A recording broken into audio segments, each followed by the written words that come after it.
Derek Young and Matt Hall from inside of the Veneer Family Football Complex after K-State wins back-to-back games, Eric, for the first time this season. The Wildcats handle Texas Tech 21-6 inside of Bill Snyder Family Stadium. We asked Zach Reuter after the game if he believed it was the Wildcats' best effort so far this season. It's the most well-rounded game. I would agree with that. I think defense was incredible. That's quite a feat, and offense we definitely had things moving.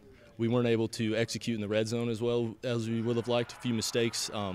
If we were able to execute that, then it would have been a really well-rounded game. Special teams included. That was a heck of a performance. So, Derek, we know what Zach Reuter had to say. What do you think of this K-State effort today, getting this win against the Red Raiders? I would totally agree with him. I know that they, had an impressive or a decisive victory against the University of Texas San Antonio, but this one felt a little bit better, even better than the Oklahoma State game, about a month ago in Manhattan.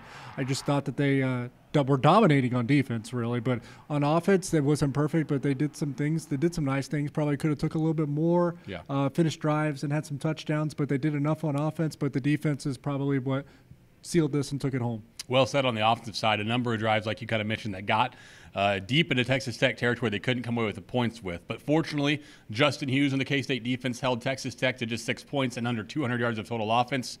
Hughes was proud of his team's effort after the game. That was amazing. I appreciate my guys for giving out their full effort each play, each day.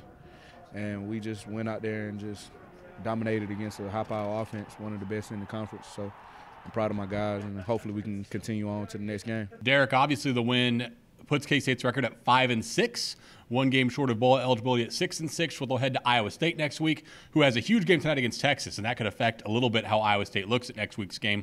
But the Wildcats still one game away from bowl eligibility to have that going into the last game of the season. Yeah, it's going to be a cold game probably in Ames. They're playing at night, and even Bill Snyder said the game's at midnight. And so he's joking around, being sarcastic about the timing of the game and probably what elements we'll see. So I think it's going to be a tight game, and I think Kansas State having something to play for tangibly, postseason appearance possibly, does kind of reinforce to them like what they're doing is they're making progress, working, and that they have something to look towards and a goal in mind during the week of preparation for Iowa State.